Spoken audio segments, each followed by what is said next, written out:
भारत देशासाठी कारगिल युद्धामध्ये बॉर्डरवर गोळ्या झेलणारे माजी सैनिक बुद्धपाल सदाशिव यांच्यावर भाजपचे माजी नगरसेवकपती गजानन सोनवणे व त्यांचे सहकारी गावगुंड यांच्याकडून 4 दिवसापूर्वी प्राणघातक हल्ला करण्यात आला होता।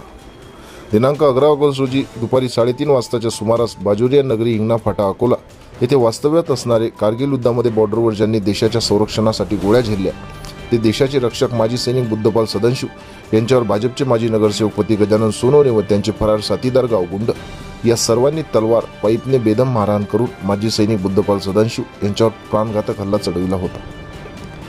या घटनेमध्ये सर्व आरोपींनी माजी सैनिकाच्या कुटुंबास सुद्धा मारहाण केली असून माजी सैनिक बुद्धपाल सदाशिव हे सध्या अतिशय गंभीर जखमी असून त्यांना ओझोन हॉस्पिटल अकोला येथे ICU मध्ये उपचाराकरिता भरती करण्यात आले, परंतु आता त्यांची प्रकृती फार गंभीर असून त्यांना अकोल्यावरून पुणे या ठिकाणी 17 ऑगस्ट रोजी ॲम्ब्युलन्सने पाठविण्यात आले।